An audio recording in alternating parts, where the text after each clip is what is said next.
اعوذ باللہ من الشیطان الرجیم بسم اللہ الرحمن الرحیم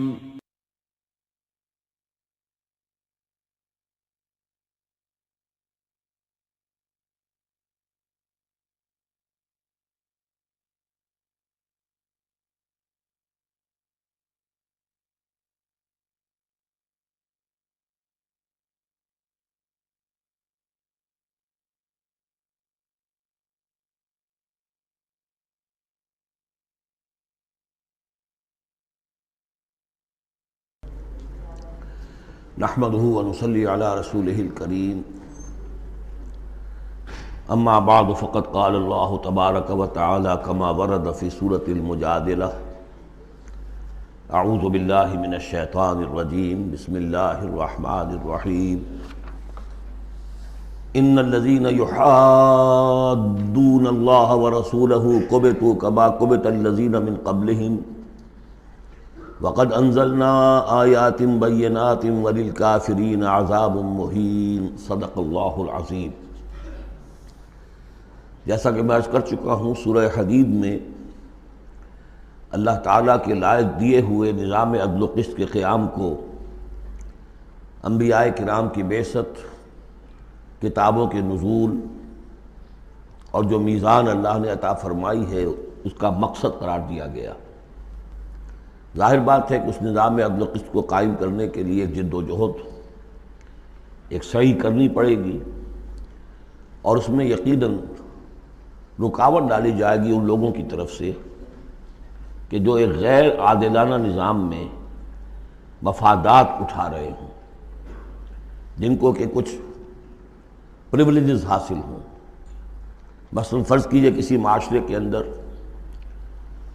سیاسی ریپریشن ہے، جبر ہے، ظاہر بات ہے کوئی ڈکٹیٹر ہیں، کچھ لوگ ہیں کہ جنہوں نے دوسرے لوگوں کو دبایا ہوا ہے، وہ کبھی پسند نہیں کریں گے کہ لوگوں کو ان کے حقوق مل جائیں۔ یا کسی معاشرے کے اندر زیادہ نمایاں چیز جو ہے وہ معاشی استحصال ہے، اکنامک ایکسپلائٹیشن ہے۔ نتیجہ کیا ہوگا کہ ایک طبقہ ہوگا غرباء کا، ہیو ناٹس کا، ایک ہوگا ہیوز کا۔ وہ ہیوز والے جو ہیں کبھی نہیں چاہیں گے کہ نظام بدلے، وہ رجسٹ کریں گے ٹوتھ اینڈ نیل۔ لہذا ایک کشاکش، ایک تصادم ناگزیر ہے۔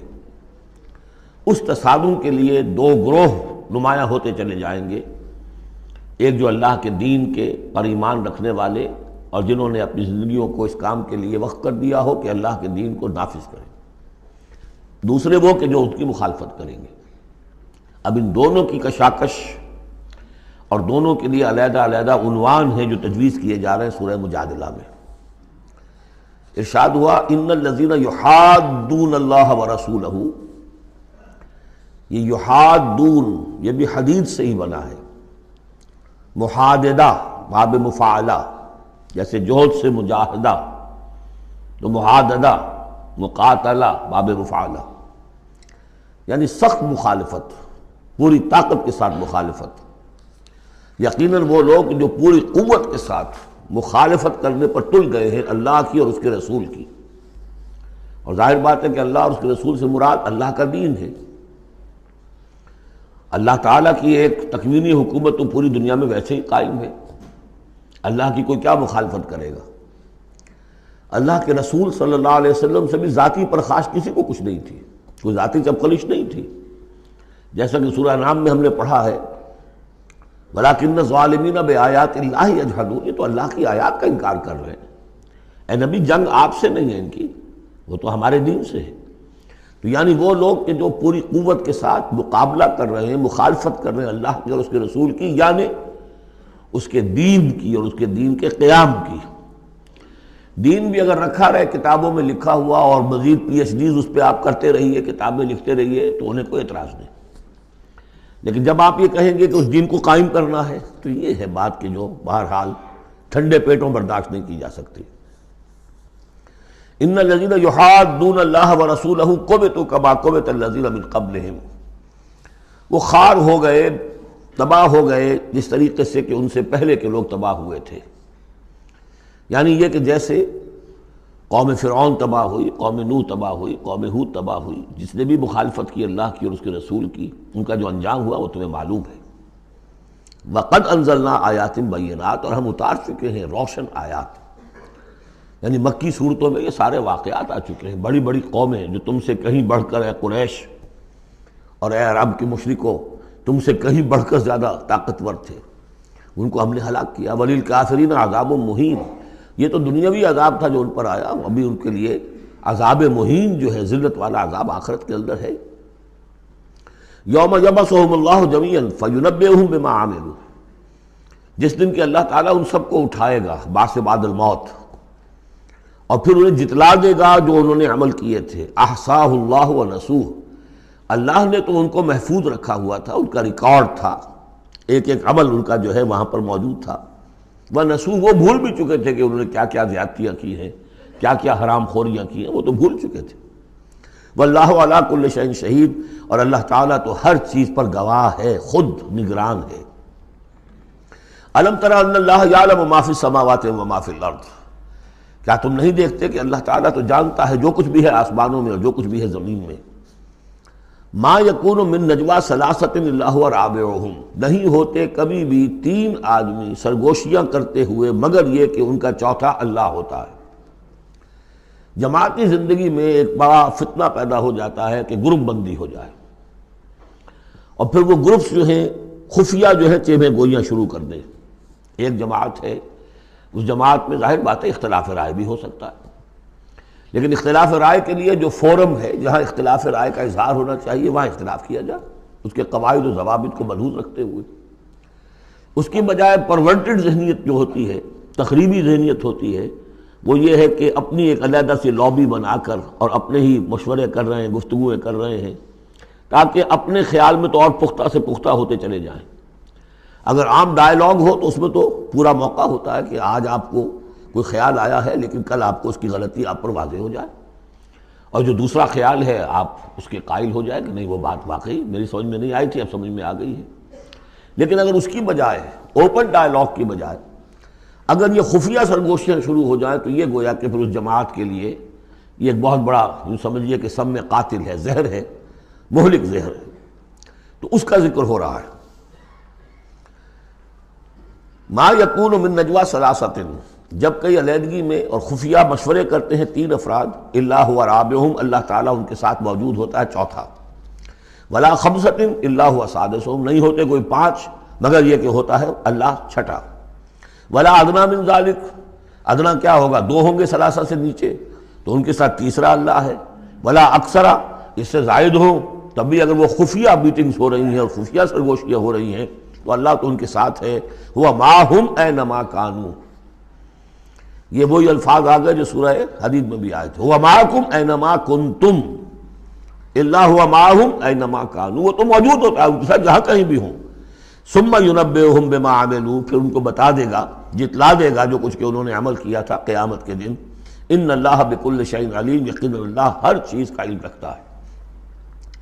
الم تر الی الذین نہوا عن النجوی، کیا تم نے دیکھا نہیں کہ وہ لوگ کہ جنہیں منع کیا گیا تھا نجوا سے؟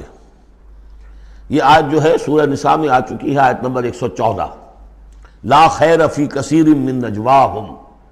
اب اس سے ثابت ہو گیا کہ یہ سورہ مجادلہ اس کے بعد نازل ہو رہی ہے، اس لیے کہ اس کے بارے میں اشارہ کیا جا رہا ہے کہ ان کو منع کیا گیا تھا نجوا سے۔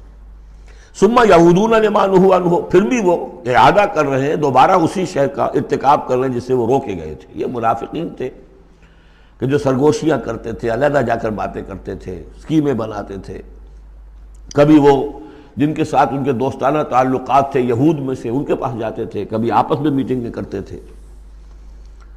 وَيَتَنَاجَوْنَ بِالْإِثْمِ وَالْعُدْوَانِ وَمَعْصِيَتِ الرَّسُولِ، اور وہ جو سرگوشیاں کرتے ہیں وہ گناہ کے بعد کی کرتے ہیں، زیادتیوں کی کرتے ہیں، اور رسول کی معصیت، رسول کی نافرمانی۔ یہ سورہ نساء جب ہم پڑھ رہے تھے تو میں نے آپ سے عرض کیا تھا، یاد ہوگا کہ منافقین پر بہت شاخ گزرتا تھا کہ ہم رسول کی اطاعت کریں، ہم اللہ کو مانیں گے، اللہ کی کتاب میں جو بات آ جائے گی اس پہ عمل کریں گے، لیکن یہ کیا ضروری ہے، یہ تو ہماری طرح کے ایک انسان ہے۔ پھر ہم سورہ قتال میں دیکھ چکے ہیں کہ انہوں نے از خود ایک مہم جوئی شروع کر دی ہے. کیا ضرورت تھی یہ چھیڑ چھاڑ کیوں کی قریش کے ساتھ؟ کیوں جنگوں کا سلسلہ شروع کیا جس کے لیے کہ یہ مصیبت جو ہے بڑھتی چلی گئی؟ لہذا ان کے اوپر جو شاخ گزر رہا تھا وہ تھا رسول کی اطاعت و معصیت الرسول، رسول کی نافرمانی. وَإِذَا جَاءُوكَ حَيَّوْكَ بِمَا لَمْ يُحَيِّكَ بِهِ اللَّهُ، اور جب وہ آپ کے پاس آتے ہیں تو آپ کو دعا وہ دیتے ہیں کہ جو اللہ نے آپ کو نہیں دی ہے. یہ ہم پڑھ چکے ہیں سورہ نساء ہی میں یہ مضمون آیا تھا. تحیہ، عربوں کے ہاں سب سے بڑی دعا یہ تھی کہ حیاک اللہ، حیاتی ہوئے، اللہ تعالیٰ تمہاری زندگی دراز کرے، طویل کرے، اچھی زندگی دے. تو اس طرح کی بات ہے. لیکن وہ جب آتے تھے اس کے بعد اسلام میں اب جو گریٹنگز ہیں وہ السلام علیکم، لیکن وہ جب آتے تھے تو السلام علیکم السلام علیکم، سام کی معنی موت ہے. اے نبی آپ پر موت پڑے، اے مسلمانوں تم پر موت پڑے. لہذا وَإِذَا جَاءُوكَ حَيَّوْكَ بِمَا لَمْ يُحَيِّكَ بِهِ اللَّهُ وَيَقُولُونَ فِي أَنفُسِهِمْ. اب دیکھیے نفسیاتی بات ہے. دل ہی دل میں وہ کہتے تھے پھر لولا يعذبنا الله بما نقول، اللہ ہمیں عذاب کیوں نہیں دے رہا ہمارے اس کہنے پر؟ اس کا کیا مطلب ہے؟ یہ رسول نہیں ہے. اگر رسول ہوتے تو ہماری اس گستاخی پر فوراً ہماری زبانیں کھینچ لیتا اللہ تعالیٰ.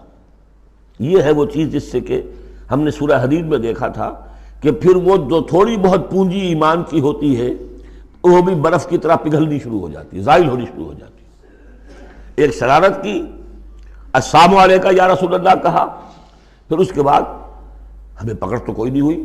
اس کا مطلب یہ اللہ کے رسول نہیں ہے. اللہ کے رسول ہوتے تو اللہ اپنے رسول کی یہ توہین اور یہ استہزاء کا بھی برداشت نہ کرتا. حسبہم جہنم، ان کے لیے تو اب جہنم ہی کافی ہے، موضوع ہے. یصلونہا، اس میں وہ داخل ہوں گے، فبئس المصیر، اور بہت برا ٹھکانہ ہے.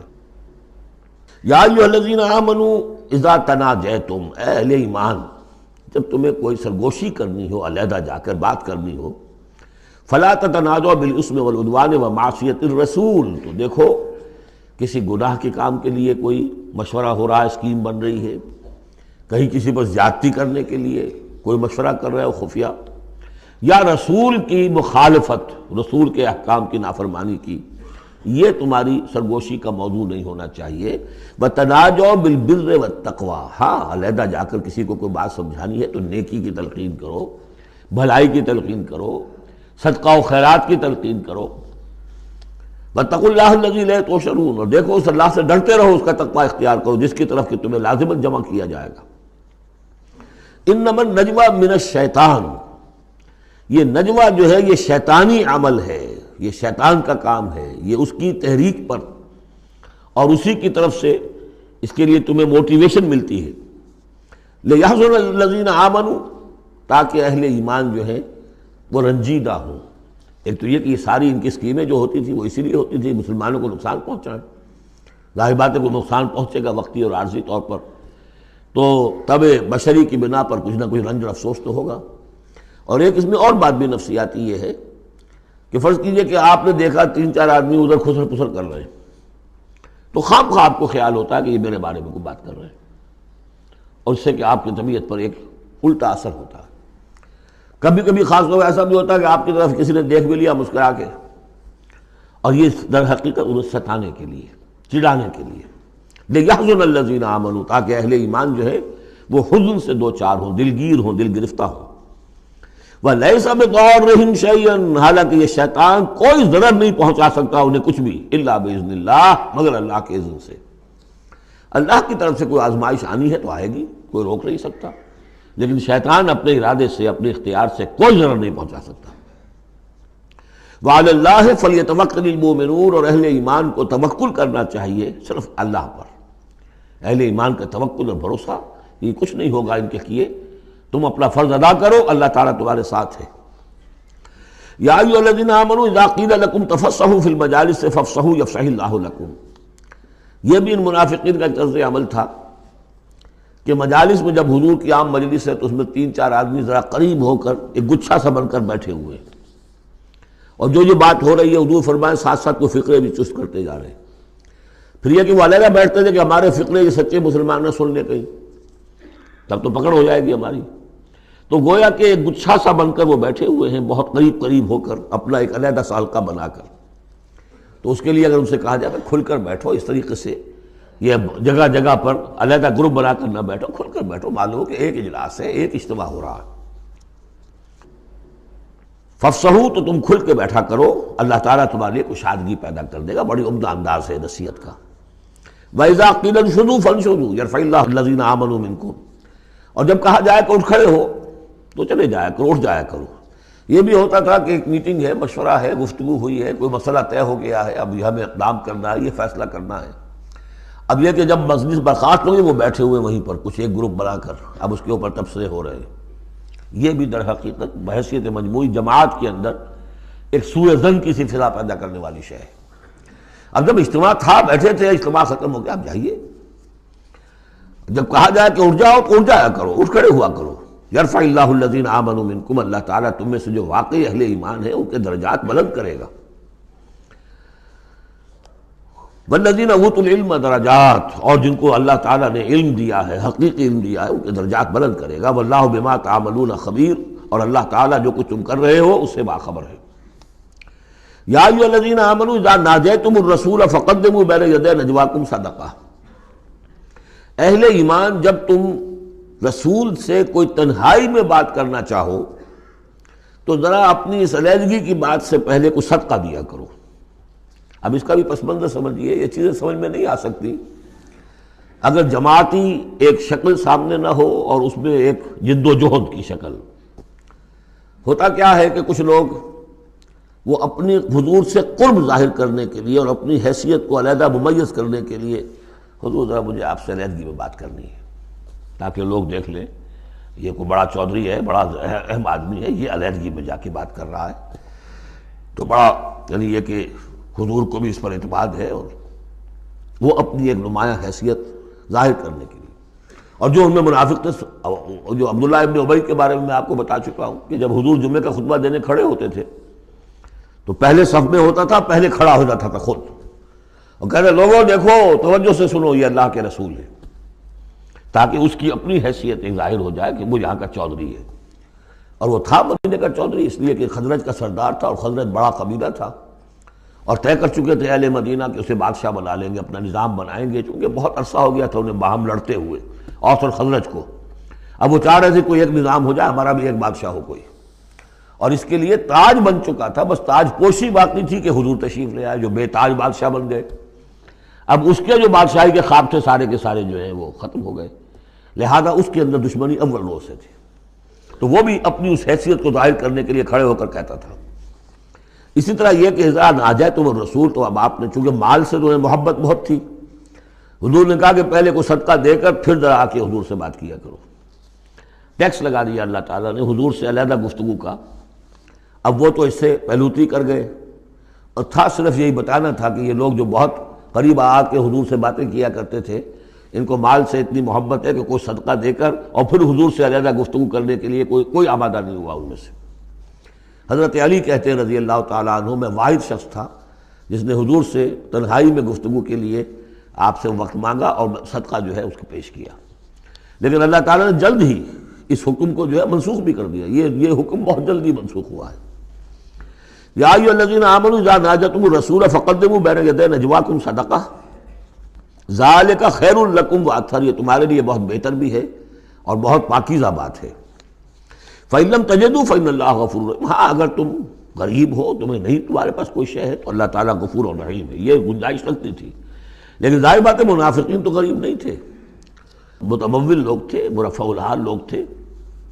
اس کے بعد فرمایا اشفقتم ان تقدموا بین یدی نجواکم صدقات، کیا تم ڈر گئے اس سے کہ رسول کے ساتھ اپنی تنہائی کی بات اور ملاقات سے پہلے کوئی صدقہ دو؟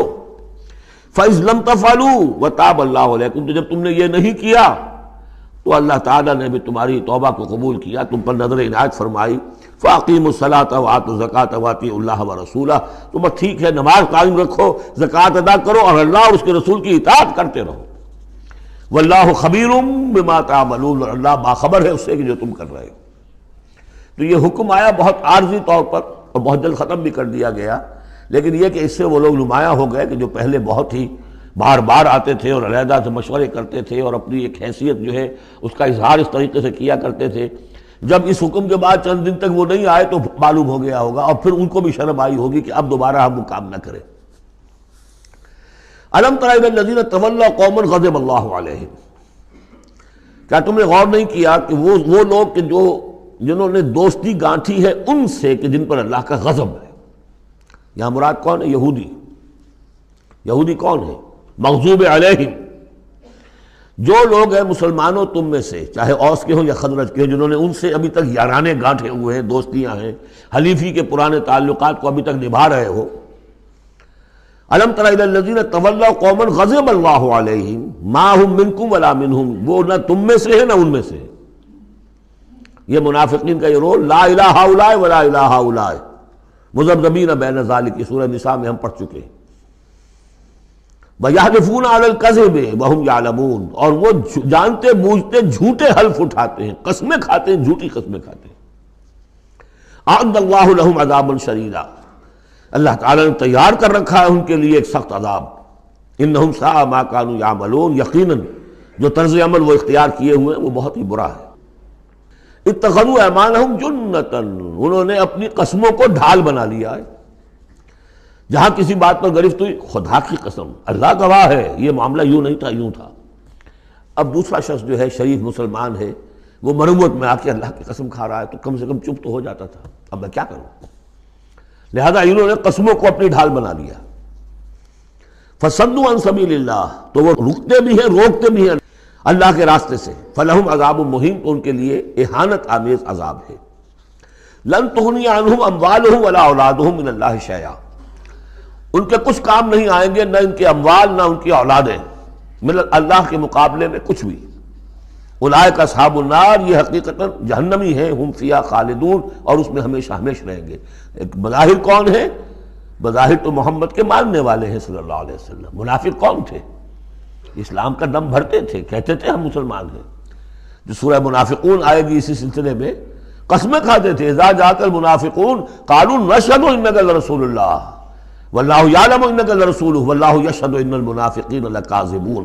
یہ منافق جو کہہ رہے ہیں جھوٹ کہہ رہے ہیں، حالانکہ بات تو کہہ رہے ہیں سچی ہے کہ آپ اللہ کے رسول ہیں، بات سچی کہہ رہے ہیں لیکن ہیں جھوٹے، اس لیے کہ ان کے دل میں آپ پر ایمان نہیں ہے۔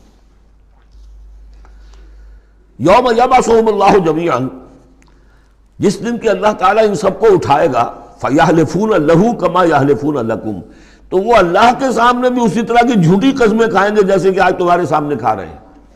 یعنی یہ کہ ان کی عادت جھوٹی قسمیں کھانے کی اتنی پختہ ہو جائے گی کہ تمہارے سامنے جس طرح کی جھوٹی قسمیں کھاتے ہیں، ایسی جھوٹی قسمیں اللہ کے سامنے کھائیں گے، وہاں بھی جا کر یہ چوکنے والے نہیں ہیں۔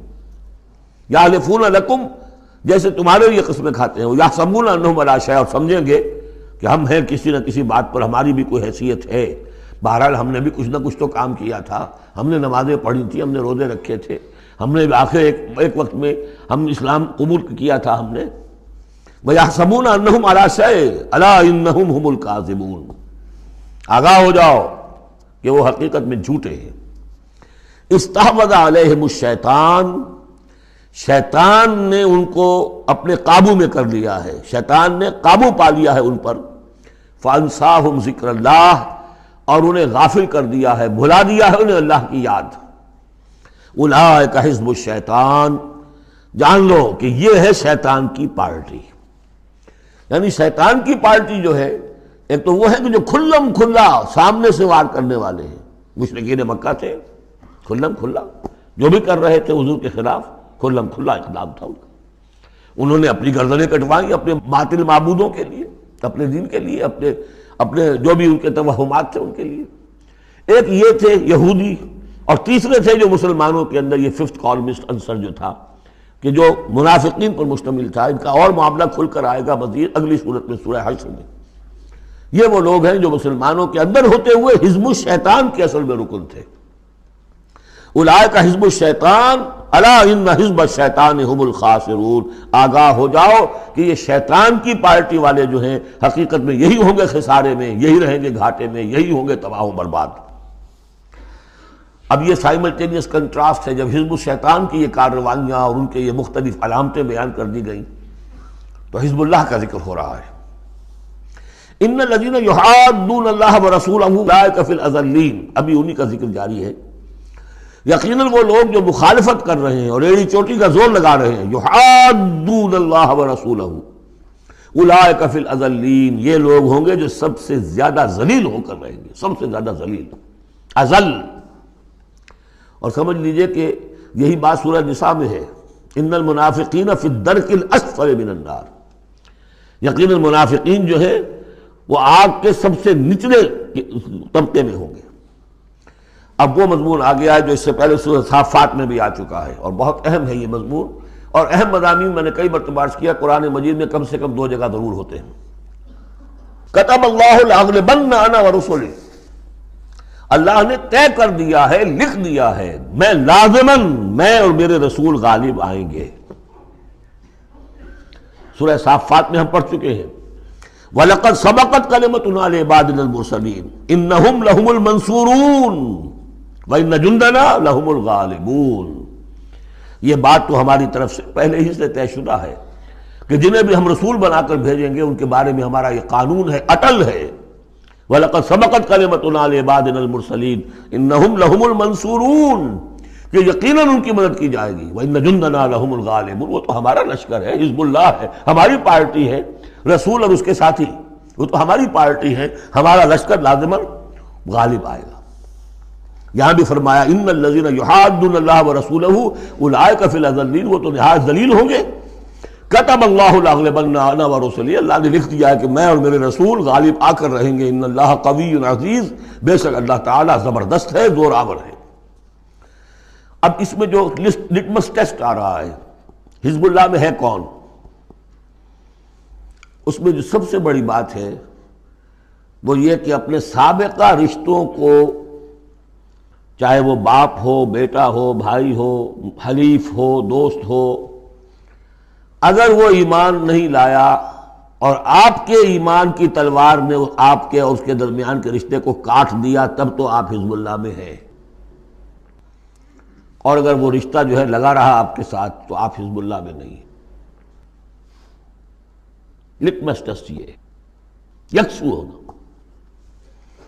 لا تجد قوما یؤمنون باللہ والیوم الآخر یوادون من حاد اللہ ورسولہ، تم نہیں پاؤ گے ان لوگوں کو جو حقیقتاً ایمان رکھتے ہوں اللہ پر اور یوم آخر پر کہ وہ محبت کر رہے ہیں ان سے جو مخالفت کرتے ہیں اللہ کی اور اس کے رسول کی۔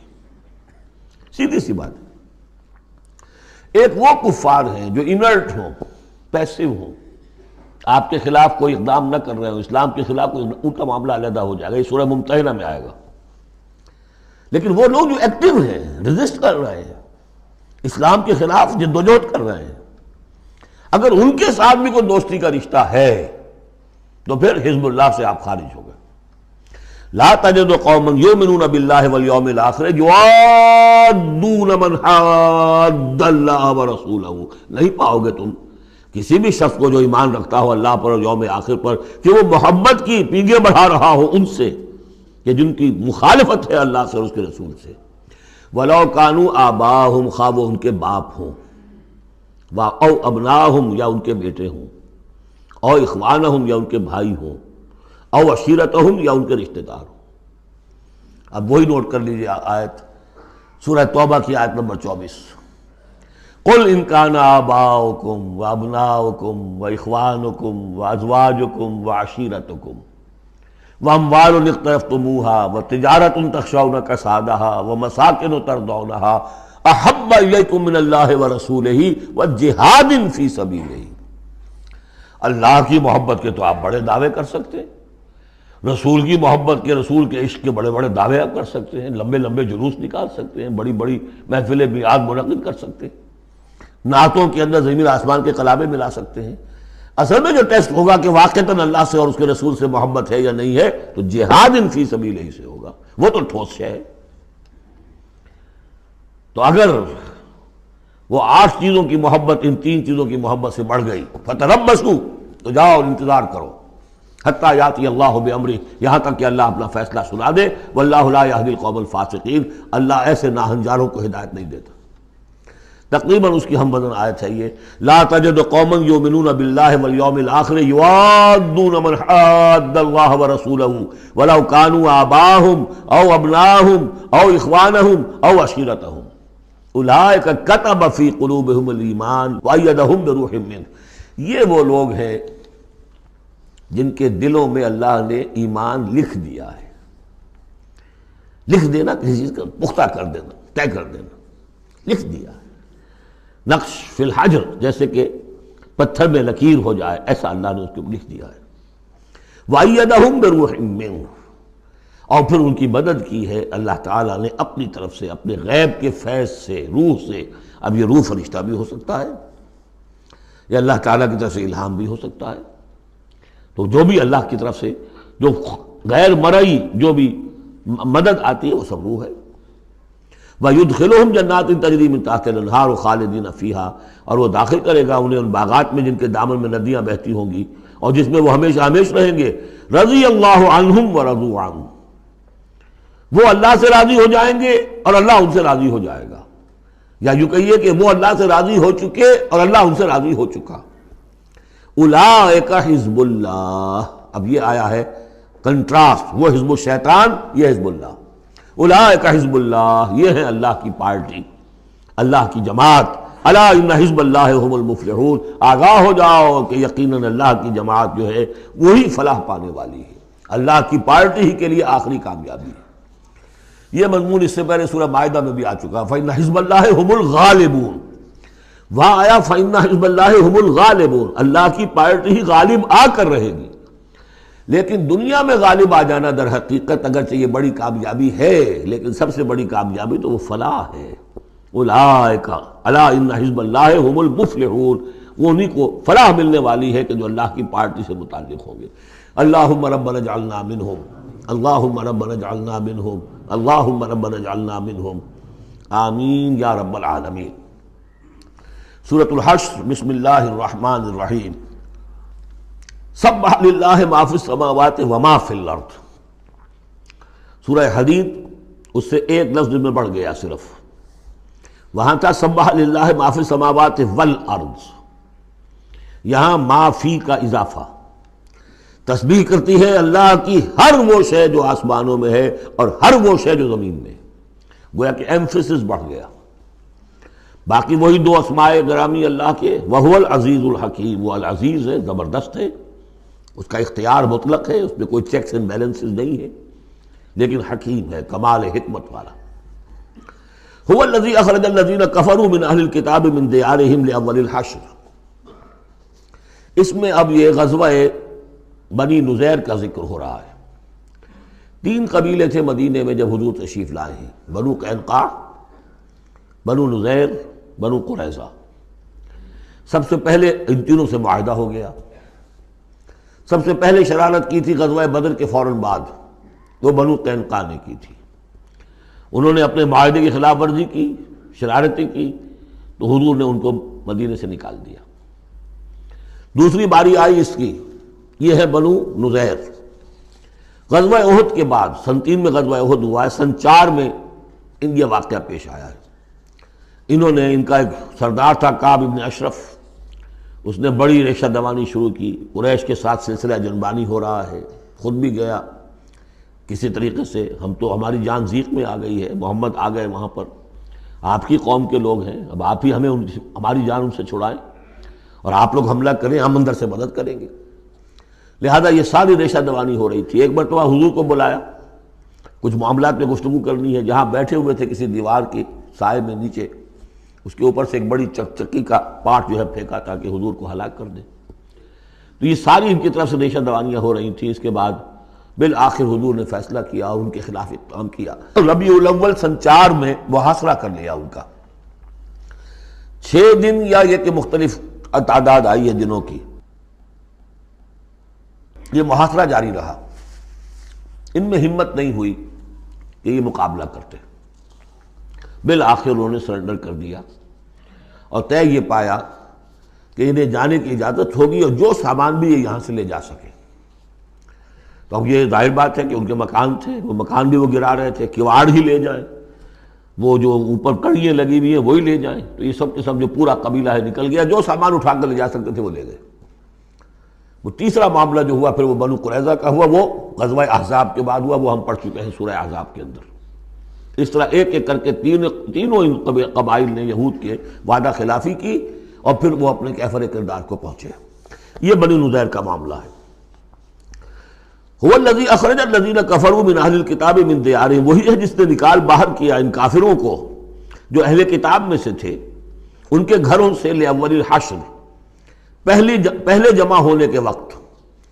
یعنی مسلمان بھی سمجھتے تھے کہ اتنی آسانی سے نہیں ہوگا معاملہ، جنگ ہوگی، یہ سامنے آئیں گے، میدان میں آئیں گے، جنگ ہوگی، خونریزی ہوگی۔ ان لوگوں کی بھی بڑی بڑکیں تھیں، پہلے تو بہت بڑکیں مارتے تھے کہ ہم یہ کر دیں گے، وہ کر دیں گے۔ مسلمانوں، قریش سے تمہاری جنگ ہوئی ہے، اگر بھی ہم سے اگر مقابلہ پیش آئے تو تمہیں معلوم ہوگا جنگ کسے کہتے ہیں، وغیرہ وغیرہ۔ یہ سورہ بنی اسرائیل، سورہ آل عمران کے بالکل شروع میں اس کا تذکرہ ہے۔ لیکن یہ کہ اول الحشر، یا تو اس کا مطلب یہ ہے کہ پہلی ہی مرتبہ جمع ہوئے ہیں، مسلمانوں نے آ کے محاصرہ کیا اور یہ نکل آئے اور ہتھیار رکھ دیے، یا اس سے مراد یہ ہے کہ پہلی مرتبہ تو یہ یہاں سے اب نکالے جا رہے ہیں، پھر ایک وقت آئے گا کہ یہ خیبر سے بھی کھدیڑے جائیں گے۔ حضرت عمر کے زمانے میں تو جزیرہ نما عرب کو خالی کرا دیا گیا عیسائیوں سے اور یہودیوں سے۔ پھر ایک اور حشر ہونے والا ہے، وہ قیامت کا حشر ہے۔ تو اول الحشر یہ ہے جو ہوا ہے، ان کے ساتھ پیش آیا۔ ما ظننتم ان یخرجوا، مسلمانوں تمہارا بھی گمان یہ نہیں تھا کہ وہ نکل جائیں گے اتنی آسانی سے۔ وظنوا، اور ان کا بھی یہ یقین تھا، انہم مانعتہم حصونہم، کہ ان کے جو قلعے ہیں وہ انہیں بچا لیں گے، ان کی حفاظت کریں گے، من اللہ، اللہ سے۔ فَأَتَاهُمُ اللَّهُ مِنْ حَيْثُ لَمْ يَحْتَسِبُوا، تو اللہ نے تو ان پر حملہ کیا وہاں سے جہاں سے انہیں گمان ہی نہیں تھا، یعنی ان کے دلوں میں رعب ڈال دیا۔ باہر سے کچھ کرنے کی ضرورت نہیں اللہ کو، اللہ نے ان کے دلوں میں خوف پیدا کر دیا۔ وَقَذَفَ فِي قُلُوبِهِمُ الرُّعْبَ، ان کے دلوں میں اللہ تعالیٰ نے رعب جو ہے وہ ڈال دیا۔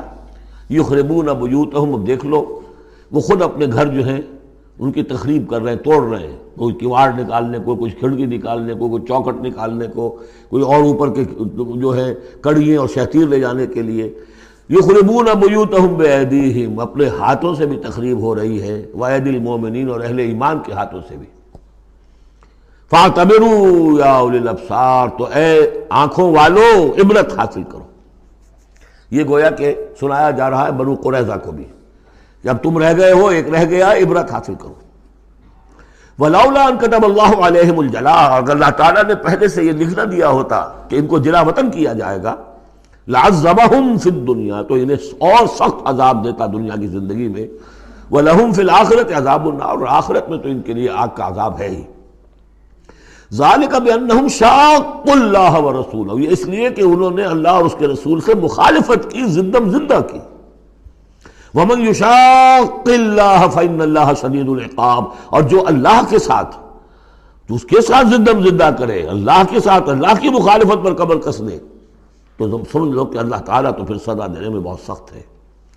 مَا قَطَعْتُم مِّن لِینَةٍ أَوْ تَرَكْتُمُوهَا قَائِمَةً عَلَىٰ أُصُولِهَا، جو بھی تم نے لینا، یہ ایک خاص قسم کے کھجور کا درخت ہوتا تھا لینا، ان کے جو یہ گڑھیاں تھیں، ان کے جو مکان تھے، حویلیاں تھیں، ان کے چاروں طرف جو ہے کھجوروں کے اس طرح کی باڑ سی جیسے لگی ہوئی تھی، ایک طرح کی فصیل کھجوروں کا درخت گھنے۔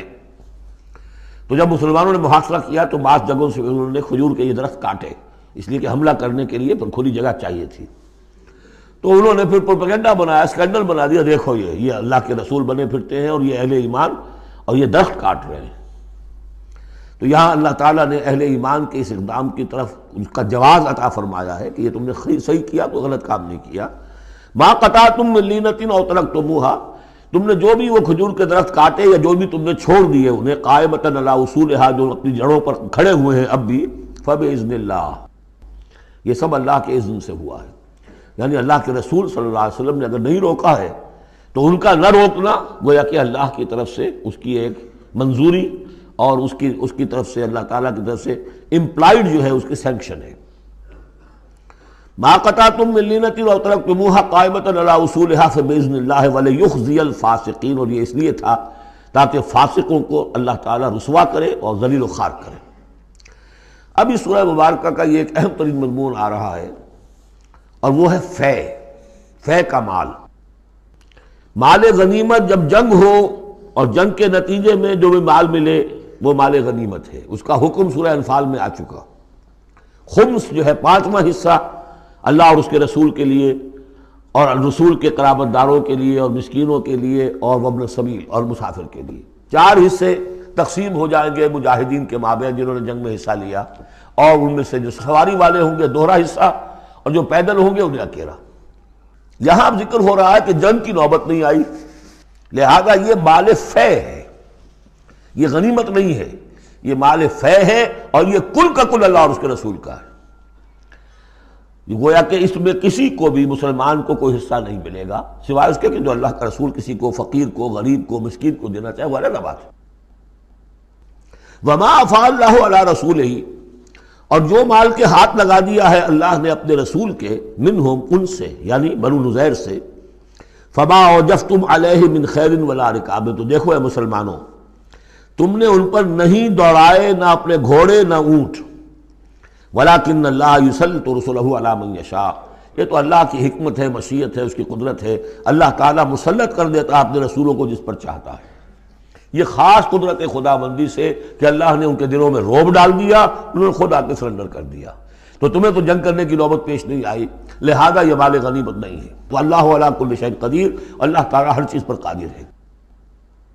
اب یہ حکم آ رہا ہے، ما افاء اللہ علی رسولہ من اہل القریٰ، جو مال بھی ہاتھ لگا دے اللہ اپنے رسول کے ان تمام بستی والوں سے، فللہ وللرسول ولذی القربى والیتامى والمساکین وابن السبیل، اس کا جو مصرف ہے وہ یہ کہ اللہ اور اس کا رسول، اس سے مراد ہے اسلامی ریاست، پھر رسول کے اپنے اخراجات، اپنی ازواج مطہرات کا دار نفقہ، اپنا جو ذمہ داریاں ہیں معاشرتی، پھر رسول کے قرابت دار، ظاہر بات ہے ذی القربیٰ جو ہے وہ عام آدمی کے بھی قرابت دار ہیں، ان کے ساتھ حسن سلوک ہوتا ہے، تو رسول کے بھی تو قرابت دار ہیں، اور رسول کا کوئی اور ذریعہ معاش تو ہے نہیں۔ والیتامى والمساکین وابن السبیل، باقی اس کے علاوہ جو بھی مستحق ہیں، فقراء ہیں، غریب ہیں، اور ان کے لیے محتاج ہیں۔ کہ لا یکون دولۃ بین الاغنیاء منکم، اور یہ اہم ترین اسٹیٹمنٹ آف آبجیکٹیوز ہے، مقصد کیا ہے؟ کہ لا یکون، تاکہ ایسا نہ ہو کہ دولت تمہارے امیروں ہی کے مابین چکر لگاتی رہے۔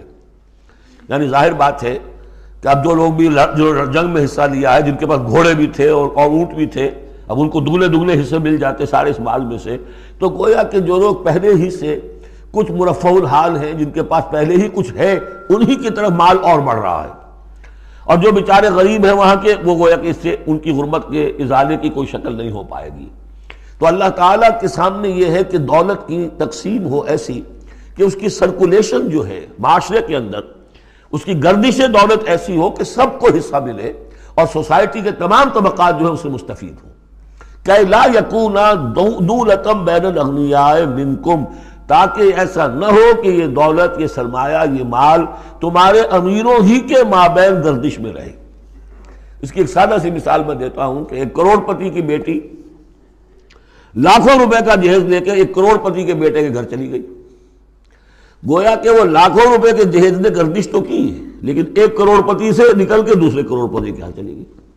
یہ دولت گردش کر رہی ہے اسی ایک اونچے طبقے کے اندر، انہی کے اندر جو ہے گردش ہو رہی، گردش ہے بھی اگر تو ان کے مابین۔ ہونا یہ چاہیے کہ یہ سوسائٹی کے تمام طبقات کے اندر اس کا نفوذ ہو رہا ہو، سب کو اس سے فیض پہنچ رہا ہو، تاکہ یہ جو اس قدر جو ہے اونچ نیچ ہے، اتنی عدم مساوات ہے، وہ ختم ہو۔ وہ مساوات کے تمام انسان بالکل برابر کر دیے جائیں، وہ تو نہ کبھی ہوئی ہے نہ ہو سکتی ہے، وہ تو کمیونزم بھی مر گیا اور ایک دن کے لیے بھی اس مساوات کو قائم نہیں کر سکا۔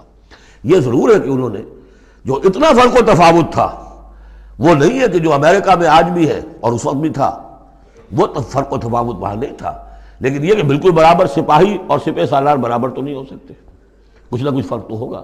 لیکن یہ کہ ایسا نہ ہو کہ معاشرے کے ایک طبقے میں ایک طرف تو احتیاج ہی احتیاج بڑھتی چلی جائے، بھوک ہو، احتیاج ہو، جس کے لیے کہ یہاں تک فرمایا حضور نے کاد الفقر ان یکون کفرا، فقر جو ہے، احتیاج، وہ انسان کو کفر تک پہنچا دیتی ہے۔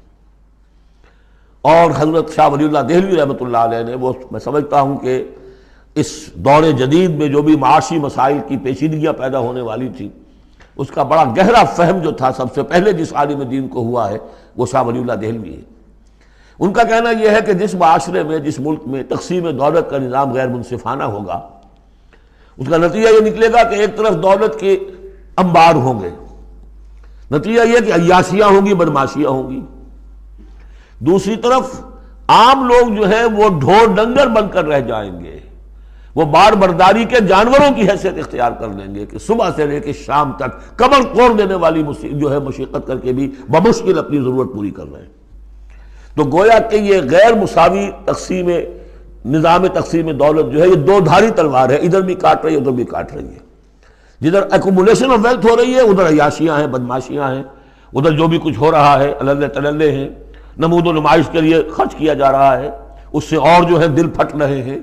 کسی بڑے سیٹ صاحب کی بیٹی کی شادی ہے اور پوری کوٹھی بقعہ نور بنی ہوئی ہے، ایک ایک پتے کے ساتھ انہوں نے لگا رکھا ہے ایک ایک بلب، اور دوسری طرف اس سیٹ کا کوئی نہ کوئی شوفر بھی ہے، کوئی اس کا کھانا پکانے والا ہے، کوئی چوکیدار ہے، کوئی مالی ہے، اور اس کے گھر میں بچی جو ہے بوڑھی ہو رہی ہے اور اس کا ہاتھ پیلا نہیں ہو سکتا اس لیے کہ کچھ نہیں ہے اس کے پاس۔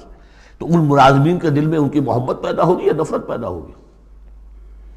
انما یرید الشیطان ان یوقع بینکم العداوۃ والبغضاء، شیطان تو چاہتا ہے تمہارے مابین دشمنی اور بغض کے جذبات پیدا کرے، اور وہ پیدا ہو رہے ہیں۔ دوسری طرف فقر ہے، کاد الفقر ویکون کفرا، تو اس میں یہ ہے کہ ضرورت ہے کہ لا یکون دولۃ بین الاغنیاء منکم، نظام ایسا ہونا چاہیے کہ منصفانہ عادلانہ تقسیم ہو دولت کی، اور اس طرح سے مستقل طبقات بن کر نہ رہ جائے۔ وما آتاکم الرسول فخذوہ، اب ظاہر بات ہے کہ اس وقت فوری طور پر تو بڑا دھکا لگا ہوگا نا، اوس اور خزرج کے مسلمان جو تھے وہ جب آئے تھے محاصرہ کیا تھا، توقع انہیں یہ ہوگی کہ مال غنیمت میں سے ہمیں ملے گا، تو فوری طور پر یہ سمجھ لیں آخر انسان تھے، فرشتے تو نہیں تھے نا، تو انہیں یقیناً کوئی ایک دھکا سا لگا ہوگا، شوق پہنچا ہوگا، لہذا اب اس کے لیے جو بھی ایک ایمان کو ان کے جو ہے اپیل کیا جا رہا ہے، وما آتاکم الرسول فخذوہ، اور دیکھو جو رسول تمہیں دے دے وہ لے لو، وما نہاکم عنہ فانتہوا، اور جس چیز سے روک دے رک جاؤ، واتقوا اللہ، اللہ کا تقوی اختیار کرو، ان اللہ شدید العقاب، اللہ تعالیٰ سزا دینے میں بہت سخت ہے۔ للفقراء، اب بیان ہوا کہ جب یہ بیت المال میں چلا جائے گا تو رسول نے تو اپنے اوپر فقر لازم کیا ہوا ہے، رسول نے تو اپنی بیویوں کے نفقہ بڑھانے کی بجائے ایلا کر لیا تھا، سورہ احزاب میں ہم سب پڑھ آئے ہیں۔ رسول یہ کس کو دے گا؟ للفقراء المہاجرین الذین اخرجوا من دیارہم، وہ مہاجر جو تنگ دست ہیں، کہ جو نکال دیے گئے اپنے گھروں سے، اموالہم، اور اپنے اموال سے، انہیں سب کچھ چھوڑ کر آنا پڑا۔ یبتغون فضلا من اللہ ورضوانا، وہ تو اللہ کے فضل کے متلاشی ہیں، تلاش کر رہے ہیں، حاصل کرنا چاہتے ہیں اللہ کا فضل اور اس کی رضا، وینصرون اللہ ورسولہ، اور وہ اللہ اس کے رسول کی مدد کر رہے ہیں۔ وَلِيَعْلَمَ اللَّهُ مَنْ يَنصُرُهُ وَرُسُلَهُ بِالْغَيْبِ، یہ ہم پڑھ چکے ہیں۔ اللہ دیکھنا چاہتا ہے کون ہے وہ جو اللہ کی مدد کرتے ہیں اور اللہ کے رسول کی مدد کرتے ہیں غیب میں ہونے کے باوجود۔ تو یہ لوگ جو ہیں جان ہتھیلیوں پر رکھ کر آ گئے، مکے کو انہوں نے چھوڑ دیا، اپنے گھر بار وہاں چھوڑے ہوئے ہیں، اپنے بال بچوں کو چھوڑا ہوا ہے، تو ان کے لیے کوئی چیز نہیں ہے، تو اب اس میں سے مال فے میں سے ان کا حصہ ہوگا۔ للفقراء المہاجرین الذین اخرجوا من دیارہم واموالہم ویبتغون فضلا من اللہ ورضوانا وینصرون اللہ ورسولہ اولئک هم الصادقون، یقیناً وہ لوگ سچے ہیں، انہوں نے اپنا سچا ہونا ثابت کر دیا، صادق الایمان ہونے کا ثبوت دے دیا۔ والذین تبوؤا الدار والایمان من قبلہم، اور جو لوگ گھروں میں آباد تھے اور جن کو پاس ایمان بھی تھا ان سے پہلے، یعنی ان کے آنے سے پہلے، یعنی انصار مدینے میں جو پہلے سے آباد تھے اور ان کے دلوں میں بھی ایمان پیدا ہو چکا تھا، وہ جب یہ مہاجرین آئے ہیں تو ان کا طرز عمل کیا تھا؟ جن کے دلوں میں ایمان تھا، یحبون من ہاجر الیہم، انہوں نے قطعاً گراں نہیں محسوس کیا کہ یہ ہجرت کر کے لوگ آ گئے ہیں، ہماری معیشت پر بوجھ بن جائیں گے، ہمارے لیے جو ہے یہ آبادی جو ہے اتنی بڑی اور بڑھ رہی ہے، ان کے پاس کوئی دولت نہیں ہے، سرمایہ نہیں ہے، کوئی انویسٹمنٹ نہیں کر سکتے، تو بجائے اس کے کہ وہ یہ محسوس کریں کہ ہمارے اوپر تو یہ بہت بڑا بوجھ آ گیا، یحبون من ہاجر الیہم، وہ تو محبت کرتے ہیں ان سے جنہوں نے ہجرت کی ہے، ان کی طرف آئے ہیں ان کے ہاں، ولا یجدون فی صدورہم حاجۃ مما اوتوا، اور وہ نہیں پاتے اپنے سینوں کے اندر کوئی بھی حاجت، کوئی تنگی اس چیز پر کہ جو انہیں دی جا رہی ہے، کہ انہیں کیوں دیا جا رہا ہے، نہیں ہوگا، اس لیے کہ ان کے دلوں میں ایمان ہے، اللہ تعالیٰ نے ان کو ایمان کی دولت سے بہرہ ور کیا ہے۔ یہ جیسا کہ میں نے عرض کیا کہ انصار میں سے جن حضرات کو توقع تھی کہ اب یہ سارا مال و اسباب جو چھوڑ کر گئے ہیں بنو نذیر، اس میں سے ہمیں بھی حصہ ملے گا، اور جب یہ طے ہو گیا کہ یہ سارا مال فے ہے، یہ مال غنیمت ہے ہی نہیں، تو آخر فوری طور پر تو ایک دھکا سا لگا ہوگا۔ یہ ساری آیات در حقیقت ان کی تشفی کے لیے، تسکین کے لیے، ان کے جذبہ ایمان کو اپیل کرتے ہوئے اللہ اور اس کے رسول کے حوالے سے بات کی جا رہی ہے، اور جو بھی ان کے اندر ایمان تھا در حقیقت اس کا اعتراف کرتے ہوئے کہ والذین تبوؤا الدار والایمان من قبلہم یحبون من ہاجر الیہم، وہ تو محبت کرتے ہیں ان لوگوں سے جو ہجرت کر کے ان کے ہاں آ گئے ہیں، ولا یجدون فی صدورہم حاجۃ مما اوتوا، اور انہیں ہرگز کوئی تنگی محسوس نہیں ہوتی اس معاملے پر کہ جو انہیں دیا جا رہا ہے مہاجرین کو، وَيُؤْثِرُونَ عَلَىٰ أَنفُسِهِمْ وَلَوْ كَانَ بِهِمْ خَصَاصَةٌ، اور وہ تو اپنے اوپر ترجیح دیتے ہیں دوسروں کو خواہ ان کے اپنے اوپر تنگی ہو۔ یعنی انصار بھی سب کے سب جو ہے وہ دولت مند تو نہیں تھے، ان میں بھی غریب بھی تھے، لیکن یہ کہ چاہے وہ خود تنگ دست ہوں، لیکن یہ کہ وہ دوسروں کو ترجیح دیتے ہیں، انہوں نے اپنے مہاجر بھائیوں کے لیے ایثار کیا ہے، قربانی کی ہے۔ ایثار جو ہے اس کے معنی ہوتی ہے ترجیح کرنا، کسی کو مقدم رکھنا۔ یؤثرون علی انفسہم ولو کان بہم خصاصہ، اپنے اوپر ان کو ترجیح دے رہے ہیں اگرچہ ان کے اپنے ہاں بھی تنگ دستی ہے، خواہ ہو ان کے ہاں تنگ دستی۔ ومن یوق شح نفسہ فاولئک هم المفلحون، اور یقیناً جو کوئی بھی بچا لیا گیا اپنے جی کے لالچ سے وہ وہی ہے کہ جو فلاح پانے والے ہیں۔ یہ ترغیب و تشویق ہے انصار کے لیے کہ جن کو گویا کہ اس مال فے سے، ان آیات کی روح سے بالکل محروم قرار دے دیا گیا، الا یہ کہ ان کے ہاں جو یتامہ ہو، مساکین ہو، ان کے لیے تو ظاہر بات ہے کہ وہ حصہ موجود ہے۔ اب جو آیت آ رہی ہے اس حصے کی وہ یہ ہے، بہت عظیم آیت اس پہلو سے ہے کہ اسی سے استدلال کیا حضرت عمر نے رضی اللہ تعالیٰ عنہ ہماری تاریخ کے ایک بہت اہم موقع پر، جبکہ خاصا اختلاف بھی اس میں پیدا ہو گیا تھا۔ پہلے وہ موقع سمجھ لیجئے، جب حضرت عمر کے دور خلافت میں عراق فتح ہو گیا، شام فتح ہو گیا، ایران فتح ہو گیا، مصر فتح ہو گیا، تو ایک فرٹائل کریسنٹ کہلاتا ہے مڈل ایسٹ کا، بہت زرخیز علاقہ، درمیان میں تو اگرچہ عراق کے اور شام کے ایک بڑا صحرا ہے، لیکن ایک کریسنٹ پاتا ہے، بہت فرٹائل ایریا۔ اب یہ جو مجاہدین تھے، صحابہ کرام کتنے تھے؟ چند ہزار۔ ان کی طرف سے مطالبہ ہوا کہ یہ ساری زمینیں یہ مال غنیمت ہے، 1/5 رکھیے بیت المال کے لیے، 4/5 ہمارے اندر تقسیم کر دی۔ اگر ایسا ہو جاتا تو تاریخ انسانی کی عظیم ترین جاگیرداری پیدا ہو جاتی،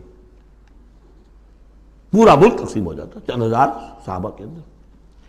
اس سے بھی آگے بڑھ کر اس میں امپلائڈ یہ بھی تھا کہ ان ملکوں کی تمام آبادی ہماری غلام ہے، تقسیم کر دیجئے انہیں۔ مال غنیمت میں جو غلام آتے تھے وہ تقسیم ہوتے تھے کہ نہیں؟ لونڈیاں آتی تھی تو تقسیم ہوتی تھی کہ نہیں؟ یہ اتنا بڑا مسئلہ تھا، حضرت عمر رضی اللہ تعالیٰ عنہ نے اس پر غور کیا، اور ان کی رائے یہ ہوئی کہ یہ جو مال ہے یہ مال فے شمار ہوگا، مال غنیمت نہیں۔ مال غنیمت صرف وہ ہوگا جو کسی جنگ میں مارکے کے عین مقام پر جو چیز ملے گی، جو تلواریں دشمن کے ہاتھ سے آپ کے ہاتھ لگ گئیں، زرہیں ہیں اور سامان ہے، یا بھیڑیں بکریاں ہیں، ان کے بھی تو راشن ساتھ ہوتے تھے کہ نہیں، گھوڑے ہیں، اونٹ ہیں، یا وہاں جو POWs ہوں گے، جو وہاں گرفتار ہوں گے، جو لڑنے والے، یا عورتیں اگر وہاں ساتھ ہوں گی، وہ کنیزیں بنائی جائیں گی۔ تو جو محاذ جنگ پر جو مال آئے گا وہ تو غنیمت ہے، لیکن پورا ملک، اب جنگ تو ایک ہوئی ہے، نہاوند کی جنگ ہوئی ہے یا فلاں کسی اور کی جنگ ہوئی ہے، تو اس کے نتیجے میں تو پورا کا پورا ملک جو ہے کسی کے قبضے میں آ گیا۔ ساری حکومت جو تھی ابراہیم لودھی کی، پانی پت کی جنگ کے اندر وہ ہارا، اور ساری حکومت جو ہے وہ اب بابر کی ہو گئی۔ تو اگر اس طرح کا کوئی معاملہ اس وقت سمجھا جاتا تو اب سارے کے سارے لوگ غلام اور ان کی عورتیں کنیزیں، جو چاہیں کریں وہ۔ اب اس پر جب حضرت عمر کی یہ رائے ہوئی، اور اس کے لیے دلیل یہ لائے تھے کہ انہوں نے فرمایا کہ یہ جو فے کا حکم چلا آ رہا ہے، اس میں ایک تو فرمایا گیا ما افاء اللہ علی رسولہ من اہل القری فللہ وللرسول ولذی القربى والیتامى والمساکین وابن السبیل۔ اگلی آیت میں فرمایا للفقراء المہاجرین الذین اخرجوا من دیارہم واموالہم، اسی کے ساتھ جوڑا انہوں نے اس آیت کو والذین جاؤوا من بعدہم، جو اور بعد میں آئیں گے۔ اب یہ ظاہر بات ہے کہ یہ آج تو جتنے چند ہزار مسلمان تھے انہوں نے فتح کر لیا، اب اتنی بڑی امت ہے جو مسلمان بعد میں آئیں گے، اس کا مطلب ان کا تو کوئی حصہ رہا ہی نہیں۔ یہ بیت المال کی ملکیت قرار پائیں گی ساری زمینیں، تاکہ یہ امت مسلمہ کی ایک کلیکٹیو ملکیت ہو، collective ownership of the whole Muslim ummah. تاکہ اس سے جو بیت المال کے اندر خراج آئے گا اس خراج سے تمام مسلمانوں کی بہبود، اور یہ کہ اللہ کے دین کی آگے نشر و اشاعت، اس کا ایک مکمل نظام، اور جو ہماری حدیں ہیں تو سرحدوں کے اوپر جو ہے فوجی پہرا، اور اس کے لیے باقاعدہ فوج رکھنا، اس کے لیے مسلسل جو ہے آمدنی چاہیے، اس سب کے لیے حضرت عمر نے کہا کہ یہ مال فے قرار پائے گا ان لوگوں کی اس آیت کی روح سے، کہ اس میں حق صرف انہی کا نہیں ہے کہ جو اس وقت ہیں، والذین جاءوا من بعدہم، وہ جو لوگ ان کے بعد آئیں گے ان کا بھی اس کے اندر حق ہے۔ اس آیت سے انہوں نے استدلال کیا رضی اللہ تعالی عنہ۔ اور یہ بھی میں آپ کو بتا دوں کہ صحابہ میں سے بڑے اہم صحابہ نے حضرت عمر سے اختلاف کیا، ان کا نہیں یہ مال غنیمت تقسیم کیجیے۔ پھر یہ کہ ایک باقاعدہ جو ہے ایک کمیشن بنایا گیا، اس میں کچھ اوس کے، کچھ انصار اور کچھ جو ہے خزرج کے، ان کو ایک کمیشن بنایا گیا، انہوں نے غور کیا، سب کی بات سنی، اور پھر حضرت عمر رضی اللہ تعالیٰ عنہ کی رائے کے مطابق انہوں نے فیصلہ دیا، اور اسی پر پھر اجماع ہو گیا۔ اور اس سے اب مسلمان ممالک کے اندر جو اراضی ہیں ان کی دو مستقل قسمیں بن گئی ہیں، ایک اراضی عشری، ایک اراضی خراجی۔ عشری اراضی ان مسلمانوں کی قرار پائی اور اس علاقے کے مسلمانوں کی قرار پائی جو بغیر لڑے بھڑے ایمان لے آئے، جیسے مدینے کے لوگ، حضور نے مدینے کو فتح تو نہیں کیا بلکہ وہ تو خود لے کر آئے حضور کو، تو وہاں کی زمینیں انہی کے قبضے میں رہیں۔ عشری زمین قبضے میں ہوتی ہے، ملکیت ہوتی ہے مسلمان کی، اس میں سے عشر ہوگا پیداوار کا 10واں حصہ یا 20واں حصہ۔ یہ زمینیں کہ جہاں کسی قوم نے، کسی فوج نے لڑ بھڑ کر پھر شکست کھائی ہو یا پھر کسی اور طریقے سے فتح کیا گیا ہو ملک، اگر مسلمانوں نے فتح کیا ہو تو وہاں کی ساری زمینیں خراجی ہیں، وہ کسی کی انفرادی ملکیت نہیں ہے بلکہ اجتماعی ملکیت ہے۔ کلیکٹیو اونرشپ آف لینڈ پہلی مرتبہ تاریخ انسانی میں حضرت عمر رضی اللہ تعالیٰ عنہ کے اس اجتہاد کے نتیجے میں وجود میں آیا ہے، کلیکٹیو اونرشپ آف لینڈ، کہ کسی کی انفرادی ملکیت نہیں ہے۔ جو ملک بھی فتح کیا گیا ہے بزور شمشیر طاقت کے ساتھ، اس کی زمینیں خراجی ہیں، عشری نہیں ہیں، یعنی وہ مسلمانوں کی اجتماعی ملکیت ہے، انفرادی نہیں ہے۔ اب مسلمان ہو چاہے تو وہاں پر، چاہے وہ مجوسی تھے یا ہندو ہو، کوئی ہو، وہ کاشت کریں گے، لیکن اس میں سے خراج جائے گا سیدھا بیت المال میں، کوئی اس میں بیچ میں نہ زمیندار ہے اور نہ کوئی جاگیردار ہے۔ اس زمین کو کہتے ہیں خراجی زمین۔ اور پچھلی صدی تک تقریباً اس پر اجماع تھا کہ ہندوستان کی ساری زمینیں خراجی ہیں، یہاں کوئی عشری زمین نہیں ہے، کوئی زمین ملکیت ہی نہیں ہے، کسی کو ملکیت نہیں، سب یہ مسلمانوں کی اجتماعی ملکیت ہے۔ چنانچہ قاضی صلاح اللہ پانی پتی رحمۃ اللہ علیہ، پچھلی صدی کے بڑے عظیم مفسر، محدث، بہت بڑے صوفی، بہت بڑے مفتی، ان کی تفسیر جو ہے تفسیر مظہری، وہ انہوں نے اپنے مرشد کے نام پر لکھی خود ہے، لیکن نام تفسیر صلاحی نہیں رکھا، تفسیر مظہری اپنے استاد کے نام سے منسوب کیا۔ تو اس تفسیر کے لکھنے والے شخص نے جو رسالہ لکھا ہے ما لا بد منہ، وہ فقہ کا ایک بہت ہی ابتدائی سا رسالہ ہے، اور ہمارے سارے عربی مدارس میں وہ پڑھایا جاتا ہے۔ وہ فقہ کی تعلیم جو ہر مسلمان کو معلوم ہونی چاہیے، ما لا بد منہ، اس میں صاف لکھا ہے ہندوستان میں کوئی زمین عشری ہے ہی نہیں، لہذا میں عشر کے مسائل اس میں لکھتا ہی نہیں۔